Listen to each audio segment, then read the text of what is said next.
Төрсний дараа Умайн хаан болон Үтрээ доошлох. Юу хийх вэ?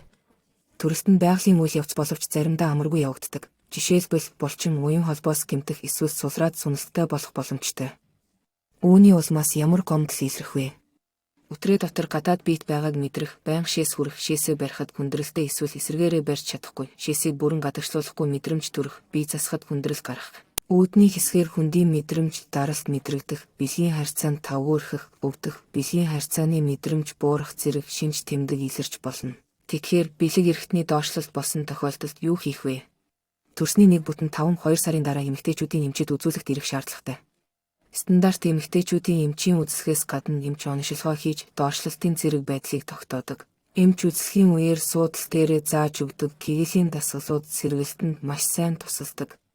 Мөн К2 лазерын эмчилгээний курс, хэвлийн доод булчингийн цахилгаан өдөөлт сэргэлтэнд сайн нөлөө үзүүлдэг. Энэ эмчилгээг эмч үзэсгийн үеэр зааж өгдөг.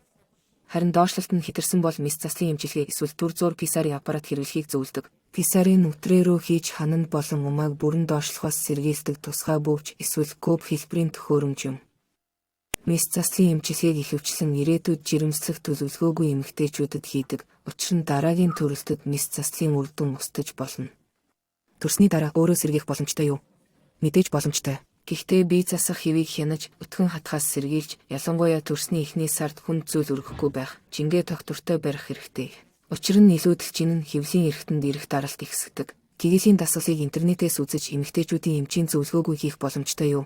Би үүнийг зөвлөдөггүй. Учир нь эмч танд төрсний дараах булчингийн сэргэлтэд зориулсан зөв дасгалыг зааж, үр дүн хянах боломжтой.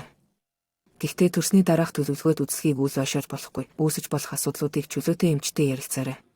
Цагтаа зөв эхлүүлсэн сэргэлт ихэвчлэн мэс заслын шаардлагагүйгээр явагддаг.